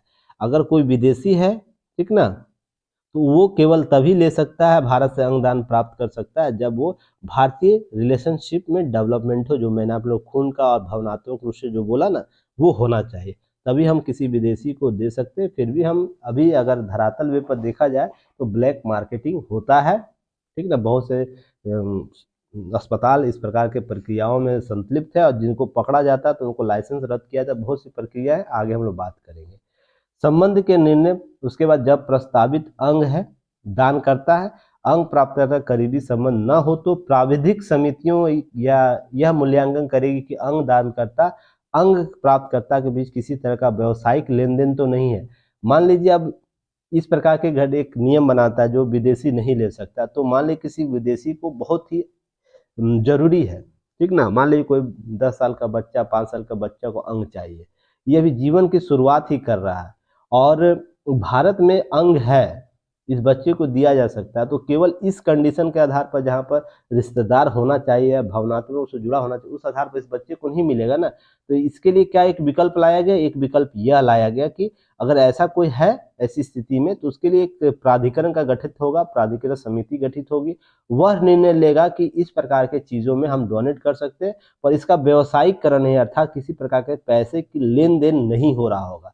हाँ, इसके बनिस्बत अलग हो सकता है कि अगर खुश होगा, अगर मान लीजिए चीज़ें, तो उसके परिवार जो परिवार को दिया जा रहा है, वो परिवार इसके परिवार को कुछ मौद्रिक रूप से सहायता कर सकता है, या इसके परिवार के लिए कुछ खर्च कर सकता है, उपहार के तौर पर दे सकता है, पर डायरेक्ट नहीं देगा। इनडायरेक्ट तो जरूर देता ही है, ऐसा तो नहीं रोका जा सकता। और किसी का बच्चे का जीवन बच रहा है, तो कम से कम आशीर्वाद और शुभकामनाएं तो देता ही है ना, इसको नहीं रोका जा सकता, ध्यान रखिएगा। तो ये मूल्यांकन समिति क्या करेगी, इसके बीच के व्यावसायिक लेन देन को रोकेगी। तो आप लोग याद रखिएगा। इतनी बातें आप लोगों को बोलने के बाद, समझाने के बाद, समझिएगा क्यों नहीं बढ़ रहा है भारत में अंगदान की प्रवृत्ति। इसके समक्ष चुनौतियां देखिए। सामाजिक मान्यता, आज भी समाज में यह धारणाएं हैं कि सामाजिक जो रीति रिवाज के संदर्भ में मृत्यु होने के बाद लोगों के अंत्येष्टि हो, वो हिंदू धर्म हो या मुस्लिम हो या जैन हो या जो भी और अलग पंथ हो, सभी में मृत्यु के बाद मोक्ष की प्राप्ति के लिए या पूर्ण जन्म को समाप्त करने के लिए क्या किया जाता है, एक प्रक्रिया को अपनाया जाता है। अगर हम इसे नहीं अपनाएंगे तो उसकी आत्मा न भटकेगी, इस प्रकार का कॉन्सेप्ट है, सभी में किसी न किसी अन्य नाम से जानी जाती है। तो यह कॉन्सेप्ट सामाजिक मान्यताएं कहीं ना कहीं बाधा है। और मैं जहाँ तक मानता हूँ, अगर इंसान हूँ ना, तो इंसान का मरते मरते भी हेल्प करना चाहिए। अगर जीवित में तो कर रहे हैं तो कर ही रहे हैं, मरते मरते भी आपको हेल्प कर। आत्मा अमर है, अचर है, वो अपना स्थान स्वयं प्राप्त कर लेगी। जहाँ तक मैंने सीखा अपने जीवन में, बुद्ध को जहाँ तक मैं पढ़ा हूँ, गांधी को जहाँ तक पढ़ा हूँ, या और अन्य विचारकों को जहाँ तक पढ़ा हूँ, धार्मिक ग्रंथें जहाँ तक पढ़ा हूँ, मैं जहाँ तक जानता हूँ, मैं बस अभी इतना ही सीखा हूँ कि मरण, आत्मा अमर है, अचर है। उसको न कभी रोका या समझाया, रोका या क्या कहते हैं, किसी प्रकार के भटकाव की जरूरत नहीं होती है। सामाजिक मान्यताएं किसी सामाजिक रूढ़ियों को विकसित करने के लिए डेवलप की गई थी। वो उस समय की सामाजिक मान्यताएं कहीं न कहीं उस समाज के लिए जरूरी था, ठीक ना, एक नियम कानून को लागू करने के लिए। पर अब स्थितियां बदल चुकी हैं, लोगों में इस प्रकार के व्यवहार जो भी है उसमें परिवर्तन लाने की जरूरत है। कि लोगों को ये समझना चाहिए कि जो शरीर है ना, शरीर का बृहत्तम उपयोग और सर्वोत्तम उपयोग किया जाना चाहिए। इससे 10 से 15 लोग, 20 लोग, 25 लोग आपके कारण जीवित हो सकते हैं, अपना जीवन यापन और अगले कुछ वर्षों तक कर सकते हैं। ये सबसे इम्पोर्टेंट सामाजिक मान्यताओं में जोड़ना होगा। और इसके लिए हम व्यापक तौर पर क्या कर सकते हैं, प्रचार प्रसार कर सकते हैं। इसके बाद मांग और पूर्ति के बीच अंतर है। मांग 100 की है तो पूर्ति कितनी हो रही है, 5, 10, 2 की। याद रखिएगा, यही है ना आंकड़ा। 100 की अगर डिमांड है तो 5 या 6 अंगों की पूर्ति हो रही है। इसके बीच व्यापक अंतर कहीं ना कहीं समस्याएं, चुनौतियां उत्पन्न कर देता है। तो इसके बीच के अंतर को पाटना होगा। अगर 50 डिमांड है तो 50 की पूर्ति तुरंत हो जाए, और 100 का डिमांड हो तो 100 का भी पूर्ति करे, ऐसी स्थिति होनी चाहिए। तो लोग इसके लिए आपको आगे आके डोनेट करना होगा। नेक्स्ट है आधिकारिक संरचना का अभाव। बहुत सी ऐसी संरचनाएं हैं जो व्यापक तौर पर उपलब्ध नहीं है। इसके रखने का, रख रखाव से संबंधित, मान लीजिए कोई डोनेट किया, कोई खरीदार है ही नहीं, मान लीजिए मेरी मृत्यु हो जाती है, मेरी मृत्यु होने के बाद मेरे सारे अंग को, जो भी मैंने डोनेट किया उसे निकाल के प्रिजर्व किया जाएगा ना। अब डायरेक्ट तो तुरंत दिया नहीं जाएगा ना, इसके लिए विभिन्न जिलों में ऐसी व्यवस्था है ही नहीं। अगर मेरी मृत्यु होगी, अगर मेरी मृत्यु होती है तो मेरे अंग का प्रत्यारोपण जो किया जाएगा, कहाँ किया जाएगा, कुछ खास डिनोटेड हॉस्पिटल है, जहाँ वर्ल्ड इंडिया में 5 खास डिनोटेड है, जो मैं आपको बताऊंगा आगे। इसके संदर्भ में याद रखिएगा, वहाँ पर होगा। अब मान लीजिए पटना में अगर मैं हूँ, तो पटना में ऐसा कोई संस्था होना चाहिए जहाँ पर मेरे अंग का प्रत्यारोपित अंगों को रिजर्व कर सके कुछ वर्षों तक। इसी तरह बहुत से जगह, मान लीजिए मैं कहीं गांव देहात में कहीं गया हूँ, मेरी मृत्यु हो जाए, दूर दराज में हो जाए, तो मेरा क्या शरीर का प्रिजर्वेशन हो जाएगा, हो सकेगा? दूसरा, क्या मेरे पर सरकार नज़र रखी हुई मेरी मृत्यु कहाँ होगी? इसलिए ऐसा कोई कॉन्सेप्ट है ही नहीं, ध्यान रखिएगा। तो प्रत्येक माह मुझसे सरकार को अपना आंकड़ा मुझे लेना चाहिए, मुझसे मैं किस प्रकार से हूँ, क्या मैं सुरक्षित हूँ या नहीं हूँ, और भी चीज़ें। इस प्रकार के सिस्टम डेवलपमेंट बहुत ज़रूरी है। हालांकि मैं है ना स्वास्थ्य विभाग को हमेशा बताते रहता हूँ, ट्वीट, उनको मैसेज, ईमेल करते करते चीज़ों को समझाता। अभी मैं जिंदा हूँ, टेंशन नहीं लीजिए, ध्यान रखिए। पर इस प्रकार का सिस्टम नहीं है कि जो दान करता है उसके संदर्भ में सरकार सहज रूप से कुछ कार्य करे, उसको मॉडल रूप के उपयोग, मॉडल जो रोल मॉडल होता है उसके लिए वो प्रमोट कर सकते हैं। साथ ही साथ अन्य अंग दानकर्ताओं के संदर्भ में उन्हें प्रमोट किया जा सकता है, अन्य आयोजकों पर उनको बुलाया जा सकता है। मान लीजिए किसी प्रकार राष्ट्रपति आयोजन हो रहा है, प्रधानमंत्री का आयोजन हो रहा है, सीएम का आयोजन हो रहा है, या किसी डीएम का आयोजन हो रहा था, अपने हर स्तर पर लोगों को इस प्रकार के, जो भी 10 सेलेक्टेड 10 लोग हैं, 20 लोग, 50 लोग हैं, उनको बुलाइए, उनको सामने लाइए, उनकी उपयोगिता को बताइए, क्या काम कर रहे हैं देश के लिए, समाज के लिए। तो ऐसी भावनाएं बहुत जरूरी है हमारे समाज में आने के लिए, पर ऐसा होता नहीं। जागरूकता की कमी यह सबसे बड़ा कारण है। जितना आप इसे अब प्रमोट करेंगे उतने लोग हैं इससे प्रभावित होंगे। अब मान लीजिए मैं आज वीडियो बना रहा हूँ, उसमें से 5 लोग भी प्रमोट, 10 लोग भी अगर इसकी और सोचेंगे ना, तो इसकी सफलता होगी। इसी तरह सोचिए, बड़े स्तर पर जब ये किया जाएगा तो लाखों लोग प्रभावित होंगे ना। तो इसका एग्जाम्पल यहाँ से पीएम ने एकमात्र आग्रह किया था कि जो भी सक्षम व्यक्ति हैं वो सब्सिडी युक्त सिलेंडर को वापस ले लें। तो कितनी बड़ी संख्या वापस लिया था आप लोग देख सकते हैं, एकमात्र पीएम के कहने के बाद। इनका प्रभाव कारक हो सकता है, इनका व्यक्तित्व कारक हो सकता है, या इनका जो जनता में जो स्थान है वो कारक हो सकता है। तो ऐसे ही आपको चाहिए कि जो भी दान कर रहे हैं उनको हर स्टेज पर, जिला स्तर पर, राज्य स्तर पर और देश के स्तर पर आपको प्रमोट करने की जरूरत है, और इसके लिए पूरा सिस्टम को काम करने की जरूरत है। तो जागरूकता भी बड़ी होगी। साथ ही साथ प्रत्यारोपण की उच्च लागत है। अगर मेरे शरीर का अगर डोनेशन होता है, पूरे शरीर के पार्ट्स को रिजर्व करने की बात की जाती है, तो याद रखिएगा 5 से 25 लाख का खर्च आएगा तो प्रिजर्वेशन करने के लिए। तो उच्च लागत भी कहीं ना कहीं सरकार के लिए एक सबसे बड़ा यह टेंशन का वर्क है। इतना बड़ा राशि कैसे मेंटेन किया जाएगा? एक व्यक्ति अगर अपना अंग दान कर रहा है तो 5 से 25 लाख प्रिजर्वेशन रेट रहता है। इसे भी कहीं ना कहीं कम करने की जरूरत है। हम टेक्निक को डेवलप कर सकते हैं और भी चीज़ें। अब यहाँ दो संस्थाओं का नाम याद रखिएगा, नोटा जिस और रोटा। याद रखिएगा, NATTO नोटा इसको बोलते हैं, नोटो, या रोटो, ROTTO रोटो इसको बोलते हैं। तो याद रखिए नोटो और रोटो। इसमें नई दिल्ली में राष्ट्रीय अंग प्रत्यारोपण उत्तक प्रत्यारोपण संगठन है, जिसमें national organ of tissue transplant organisation इसको बोला जाता है, नोटो। आप इसी पर जाकर अपने अंग को दान कर सकते हैं। मैं यहीं पर किया हूँ। संपूर्ण भारत में सभी राज्यों में केंद्र शासित प्रदेशों 5 अन्य क्षेत्रीय अंग उत्तक प्रत्यारोपण संगठन जो regional organ and tissue transplant organisation ROTTO के नाम से स्थापित है। तो इतनी कहानी कहने के बाद आपको लास्ट में मैं इतना ही कहूँगा, आप लोग भी अंगदान कीजिए, युक्ति आई इसके नाम।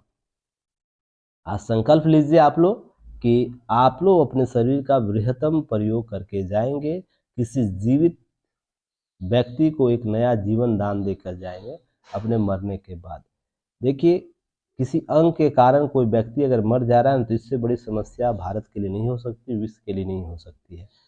आप प्राकृतिक रूप से कोई मर जा रहा है किसी कारणवश, वो अलग बात है। अब मान लीजिए कोई किडनी के लिए मर जा रहा है, मान लीजिए लालू यादव की बेटियां अगर बेटी अगर नहीं देता या कोई परिवार नहीं देता तो अमूमन लालू यादव की मृत्यु हो जाती है ना। पर एक किडनी मिल जाने से वो कुछ वर्षों तक और भी जिएंगे। जितने भी इनके प्रशंसक हैं, इनके समर्थक हैं, और कुछ दिनों तक भावनात्मक रूप से लालू जी से जुड़े रहेंगे ना। ऐसे व्यक्तियों के संदर्भ में भी होगा, परिवार उससे भावनात्मक रूप से जुड़ा रहेगा और भी वो कार्य कर सकता है, एसेट कर सकता है। अब मान लीजिए अब्दुल कलाम जी थे, मान लीजिए उनका कोई उनकी तो मृत्यु प्राकृतिक रूप से ना, और देश के कितने बड़े एसेट हैं समझिएगा, देश के कितने बड़े एसेट थे वो, या है थे उस समय। अब मान लीजिए उनका किडनी फेल होने के कारण अगर मृत्यु होता तो कितना बड़ा दुर्गति होता, सोचिए देश का कितनी बड़ी क्षति होता। कोई किडनी ट्रांसप्लांट किया रहता तो अब्दुल कलाम जी को यह किडनी दे के उनको कुछ दिन और जीवित रखा जा सकता था, 5 से 10 साल तक जीवित रह सकते थे। और ये क्या होता कि सरकार और देश के लिए नवीनतम एसेट दे सकते थे ना। तो सरकार को एक नई पूंजी डेवलप, मानव संसाधन को भी इनका उपयोग किया जा सकता था। इस टर्मिनोलॉजी को समझिए, क्यों अंग प्रत्यारोपण जरूरी है। तो आपसे पूछेगा कभी भी इंटरव्यू में, अच्छा बताओ अंग प्रत्यारोपण क्या है, तो अंग प्रत्यारोपण के संदर्भ में कुछ हमें ऐसा बताओ जो हम समझ नहीं पा रहे। तो कभी भी आप सामाजिक और जो मैं आगे चर्चा की वो तो चर्चा का एक पार्ट होगा, तो इस कॉन्सेप्ट को जरूर बताइएगा। किसी प्रबुद्ध व्यक्ति जो मान लीजिए अभी पीएम है, प्रेसिडेंट है, ठीक ना, कोई भी पुराने रहे हो या कोई भी रहे, या अभी कोई भी पद पर ले लीजिए, जो राज्य और देश के लिए एसेट है, एसेट के तौर पर गिने जाते हैं, उनकी क्षति कहीं ना कहीं हमारे संसाधनों की क्षति है। तो अगर उनको जीवित करने के लिए कोई अंग जरूरत है तो वो अंग नहीं रहेगा और वो उस कारण मर जाते हैं, उनका डेथ हो जाता है, तो कितनी बड़ी क्षति का कारक बनेगा सोच के देखिएगा। और अंग हम डोनेट करते तो इनकी उपयोगिता को हम और कुछ दिनों तक उपयोग कर सकते हैं। तो इसलिए एक सबसे महत्वपूर्ण पार्ट है, और मैं इसी उद्देश्य से अपने अंग को दान किया हूँ, ध्यान रखिएगा। मैंने इसी उद्देश्य को ध्यान में रखकर अपने अंग को दान किया हूँ, न कि उस सामाजिक और इन आधारों पर कि जरूरत है अन्य लोगों को। मैं राज्य के एसेट के तौर पर लोगों को देखता हूँ। हमेशा मेरे बातों में, अपने विचारों में एसेट शब्द का उपयोग देखते होंगे, सुनते होंगे। राज्य का एसेट है। और कभी भी आप रविशंकर पटेल जी हैं, कभी भी आप लोगों से, जो हमारे दोस्त भी हैं, उनका चयन आरडीओ के पद पर हुआ है, उनसे कभी भी आप लोग बात करिएगा ना तो सर से पूछिएगा, सर लोगों को किस रूप से देखते हैं, तो वो बोलेंगे एसेट के रूप में सभी व्यक्तियों को देखते हैं। वो रवि जी हो या आप लोग भी है, तो राज्य के एसेट के तौर पर मैं देखता हूँ आपकी उपयोगिता राज्य को कितनी है, इसके संदर्भ में मैं आकलन करता हूँ लोगों को। ये नहीं कि फलना व्यक्ति कौन है, कैसा है, इस आधार पर नहीं, वो किस जाति धर्म से है, उस व्यक्ति के आधार पर नहीं मैं आकलन करता हूँ। आकलन मैं करता हूँ अगर मुस्लिम है तो उसको एसेट देखता हूँ, और हिंदू है तो भी मैं उसे एसेट के तौर पर देखता हूँ, राज्य के संसाधन के रूप में देखता हूँ, या कोई अन्य पंथ है तो मैं उसे एसेट के तौर पर देखता हूँ कि ये राज्य का एसेट, देश का एसेट है, ये संसाधन है, ये किसी न किसी रूप से आने वाले फ्यूचर में उपयोगी बन सकता है। मैं इस आधार पर लोगों का आकलन करता हूँ। तो आज समझ जाइएगा मेरे बातों विचारों में एसेट शब्द क्यों आता है। चलिए नेक्स्ट हम लोग बात करेंगे। 70 मिनट हो चुका है, कोई बात नहीं, खत्म हो गया। अब लाइक शेयर सब्सक्राइब दबा के कीजिएगा आप लोग चीज़ों को। और देखिए मैंने आप लोग को बताया था रेलवे अपने भूमि से कैसे एसेट क्रिएट कर सकता है, उससे संबंधित कुछ आंकड़ा दिया गया, उसे आप लोग इसे देखिएगा, इसको समझिएगा। मैं पहले भी इस पर चर्चा कर चुका हूँ। रेलवे कैसे अपनी भूमियों का उपयोग, बेहतर उपयोग कर सकता है, एसेट पूंजी अपना क्रिएट कर सकता है। तो उसके संदर्भ में कुछ आंकड़े दिए गए, उसे बेहतर तरीके से देखना है। अतिक्रमण को कैसे समाप्त कर एसेट डेवलप किया जा सकता है, अतिक्रमण कितना है रेलवे में, एसेट से संबंधित आंकड़े दिए गए हैं। इसमें अतिक्रमण में सुप्रीम कोर्ट ने भी बार बार इस पर आग्रह किया है कि इस प्रकार के अतिक्रमण को रोका जाए, जिम्मेवारी राज्य सरकार की है, न कि न्यायपालिका। तो राज्य सरकार इसके संदर्भ में क्या करती है, सभी चीज़ों को डेवलप किया गया है, बताया गया है। इसको आंकड़े को आप लोग देख लीजिएगा पेपर में। नेक्स्ट है आपको बांग्लादेशी घुसपैठ और मंत्रांतरण के संबंध में संथाल परगना की स्थिति बदल रही, उस पर एक चर्चा दिया गया है कि कैसे झारखंड का जो क्षेत्र है वो पश्चिम बंगाल और न्यूनतम बंगाल के जो वे बांग्लादेश से संबंधित सीमा साझा करता है। तो यहाँ पर जो संथाल परगना क्षेत्र है जिसमें आपको ये जिला सब आता है, देखिए यहाँ पर साहेबगंज, दुमका, पाकुड़, गोड्डा, जमताड़ा में बंगाल और बांग्लादेशी सीमाओं से साझा होने के कारण यहाँ पर जो बांग्लादेशी लोग हैं ना, वो घुसपैठ हो रहे हैं। बांग्लादेशी घुसपैठ मंत्रांतरण से बदल रही स्थितियाँ, बहुत से चीज़ें जो है ना यहाँ पर अनडेवलप्ड है। और यह समस्या कब से, वर्ष 1994 से साहेबगंज से देखने को मिल रही है। 17,000 बांग्लादेशी इस क्षेत्र में आए थे। वर्तमान ही समस्या नहीं है, बस क्या है, सरकार की नीतियों में कमजोरी दिखती है। बताइए वर्ष 1994 में अगर सरकार इस समय मजबूत रूप से इसको देखती तो आज ऐसी स्थिति इस क्षेत्र में नहीं देखना पड़ता है। कोई विदेशी आकर इस क्षेत्रों में इस प्रकार की घटनाएं कर रहा है। धर्मांतरण का संदर्भ देखने को मिल रहा है, साथ में हत्याएं हो रही है, विभिन्नता बढ़ रही है। तो ये सब चीज़ें क्या होती है, ये सब चीज़ें देखिए यहाँ के संदर्भ में आप देखिएगा। संथाल परगना देखिए यहाँ पर है ना, जूम कर देता हूँ तो देखिए आपको ये सीमा देख रहे हैं ना, बंगाल और बांग्लादेश से जुड़ती है, साहेबगंज पाकुड़ जिला। तो ये चीज़ें क्या होती है कि आपको कहीं न कहीं क्या करती है, समस्याओं को उत्पन्न कर देती है। और समस्या उत्पन्न होती है तो यही सब आपको पढ़ना है। अब एक पीटी फैक्ट याद रखिएगा, पीटी फैक्ट कि बंगाल सरकार है ना क्या कर रही है, ट्रांजेक्शन कर रहा है, ट्रांसजेंडर जो है लोग हैं वो पुलिस में नियुक्ति करेगा, और विशेष तौर पर इनकी नियुक्ति प्रक्रिया चल रही है। तो इसे याद रखिएगा, बंगाल पुलिस के संदर्भ में प्रश्न पूछ सकता है। नेक्स्ट है शराबबंदी के संदर्भ में मांग की जा रही है, समीक्षा की जानी चाहिए इसके संदर्भ में। तो यहाँ पर कुछ आधार बताए गए, और बीपीएससी में एसे का पार्ट जुड़ चुका है। तो आप लोग बीपीएससी के जितने एस्पिरेंट हैं आज से बेहतर तरीके से आप लोग एडिटोरियल पढ़िएगा, उसको समझिएगा। यहाँ पर बातें क्या की गई है, शराबबंदी जिन राज्यों में हुई है, यहाँ पर मैं डिस्कशन बस कर देता हूँ, चीज़ें आप लोग पढ़िएगा। यहाँ पर बातें क्या की गई है कि शराबबंदी हम लोग लागू करते हैं ना, उसके जो आकलन का रिपोर्ट है उसके कहीं ना कहीं विपरीत है। कहने का मतलब शराबबंदी के जो निष्कर्ष निकले हैं इस उद्देश्य से बंद किया गया था कि हम समाज में शराब का जो सेवन करते हैं उसमें जो कुरीतियाँ उत्पन्न होती है उसको हम कहीं ना कहीं कम कर सकेंगे।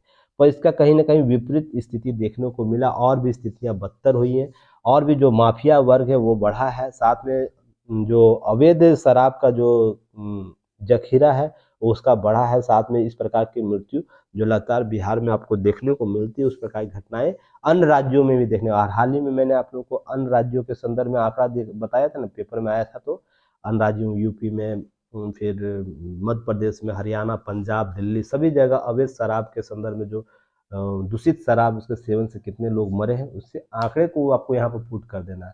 उसके बाद यह भी याद रखना है कि हमारे समाज में क्या है। देखिए यहाँ पर क्यों भूल जाते हैं कि हमारे समाज में तंबाकू, भांग और मदिरा हजारों वर्ष से हमारी जीवन शैली के रूप में जानी जाती है, पहचानी जाती है।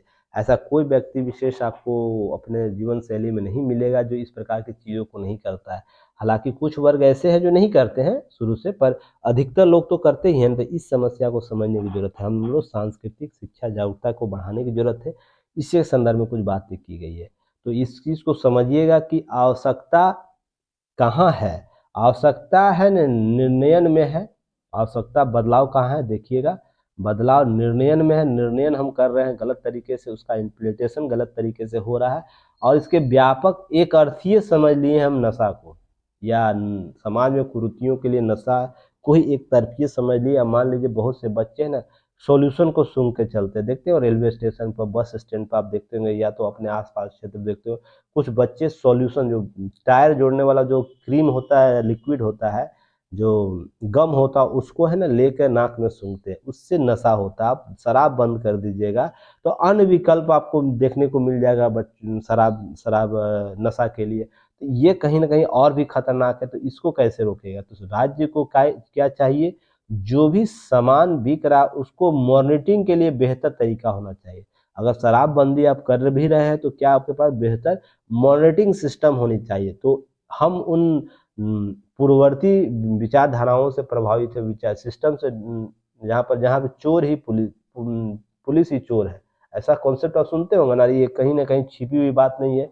वो सारण का मामला हो या अन्य मामलाएं हो, तो वहाँ पर देखते हो कहीं ना कहीं गठजोड़ पुलिसों का होता है। स्थानीय लोगों में इसकी पकड़ रहती है। तो फिर भी वो शराब बिक रहा, अवैध शराब बिक रहा है। उसके पीछे कारण क्या है? हमारा सिस्टम डेवलपमेंट उस तरीके से नहीं किया गया जहाँ पर इस प्रकार के समस्याओं के लिए बेहतर विकल्प हमें दे। तो ये सबसे इम्पोर्टेंट पार्ट है, इसे समझिएगा और बाकी चीज़ें आपको यहाँ से पढ़ लेना है। चलिए नेक्स्ट हम लोग बात करेंगे। न्यूज एनालिसिस शायद समाप्त हो चुका और कुछ नहीं। हाँ देखिए यहाँ पर पीटी फैक्ट। अब मैं बताया था ना कुछ दिन पहले ही आप लोग को, न्यूज एनालिसिस कर रहा था तो वहाँ पर बोला था कि यूएनएससी जो सिक्योरिटी काउंसिल है, यूएनएससी संयुक्त राष्ट्र सुरक्षा परिषद, वहाँ जल्द बदलाव होने की प्रबल संभावना आप लोग को दिख रही। देखिए आज गुटेरेस जो है उनके द्वारा कल बोल दिया गया है कि प्रबल संभावनाएं हैं। और मैं आपको बोला था ना उस दिन, आप वीडियो एनालिसिस देखिएगा, जल्द से जल्द आपको ना भारत सुरक्षा परिषद में शामिल होगा। क्योंकि भारत जैसे लोकतांत्रिक देश को हम जितना देर तक बाहर रखेंगे ना, समस्याएं उतना ही प्रबल होती जाएगी। क्योंकि भारत का वर्तमान छवि या आने वाले 5 से 10 सालों में ऐसी छवि होगी कि इसको अमेरिका, इसकी बातों को न अमेरिका काट पाएगा, न रूस काट पाएगा, न चीन काट पाएगा। क्योंकि यह लोकतांत्रिक आधारों का सबसे बड़ा केंद्र है। इस विश्व में इसकी अब अलग ही पकड़ है।